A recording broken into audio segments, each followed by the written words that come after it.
குக்கிங்கை பொறுத்த வரைக்கும் ஒரே ஒரு திங்ஸ் இல்லைனாலும் சமைக்காதவங்களும் இருக்காங்க. ஒரு திங்ஸ் இருந்தால் நான் சமைச்சு காட்ட வேண்டாம் அப்படிங்கிறவங்களும் இருக்காங்க. இதில் நான் வந்து இன்றைக்கி ஒரு முக்கியமான ஒரு சிச்சுவேஷன் தான் கேட்டகரியில் தான் நான் இருந்தேன் இன்றைக்கி சிச்சுவேஷனில். So welcome back to my channel. இது கீத்துஸ் விலாக். இன்றைக்கி என்ன நடந்துச்சு அப்படின்னா, இஞ்சி பூண்டு பேஸ்ட்டு போடாமல் என் ஹஸ்பண்டுக்கு போட்டால் பிடிக்காது. ஸோ நான் அது இல்லாமல் நான் சமைக்க மாட்டேன் அப்படிங்கிற மாதிரி சொல்லிட்டேன். ஸோ இந்த வீட்டில் எனக்காக எதுவுமே நடக்க மாட்டேங்கி எல்லாம் அவங்கவுங்க இஷ்டத்துக்கு தான் நடக்குதுங்கிற சொன்ன ஒரு வார்த்தைக்காக இந்த டிஷ் செஞ்சேன்.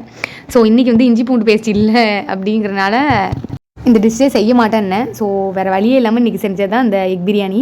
ஸோ இப்படி சிம்பிளாக தான் இருக்கும். எப்படி செய்கிறதுன்னு பார்த்துடலாம். ஃபஸ்ட்டு பேனில் எண்ணெய் ஊற்றி ஹோல் ஸ்பைசஸ்லாம் தாளித்து வெங்காயம், தக்காளி, அதுக்கப்புறமேட்டு நல்லா சாட்டை ஆனதுக்கப்புறமேட்டு மிக்ஸி ஜாரில் மல்லி, புதினா, தக்காளி, வத்தல் கொஞ்சோண்டு ஆட் பண்ணிக்கிட்டேன். உங்களுக்கு இந்த ஸ்டேஜில் வேணும்னா நீங்கள் இஞ்சி பூண்டு கூட சேர்த்து ஆட் பண்ணிக்கலாம். இதுதான் அரைக்கிறதுக்கான பொருள். அப்புறம் இந்த சாட்டையான திங்ஸோடு சேர்த்து இதையும் நல்லா போட்டு நல்லா பச்சை வாடை போனதுக்கப்புறமேட்டு திருப்பி நான் தக்காளி கொஞ்சோண்டு தான் அதில் ஆட் பண்ணியிருந்தேன் மிக்சியில் அரைக்கிறதுக்கு. அப்புறம் கட் பண்ணி கொஞ்சோண்டு சேர்த்துட்டு தயிர் ஆட் பண்ணி கரம் மசாலா, சிக்கன் மசாலா, கொஞ்சோண்டு ஜீரகத்தூள், அப்புறம் வத்தல் போட்டுக்கனால நான் மிளகாத்தூள் எதுவும் போடலை. அப்படியே போட்டு கிண்டி விட்டு இங்கே எக்கு பாயில் பண்ணி வச்சுருந்தேன். அதையும் ரிமூவ் பண்ணிட்டு ஸ்கின் ரிமூவ் பண்ணிட்டு அதிலே ஆட் பண்ணிவிட்டு மேலே வந்து நெய் ஊற்றி இதை தண்ணி ஊற்றி அளவு தண்ணி ஊற்றி நல்லா புதினா மல்லியில் கிண்டி தூக்கி இறக்கணும்னா ஒரு சூப்பர் பக்காவான எக் பிரியாணிஸ் ரெடி.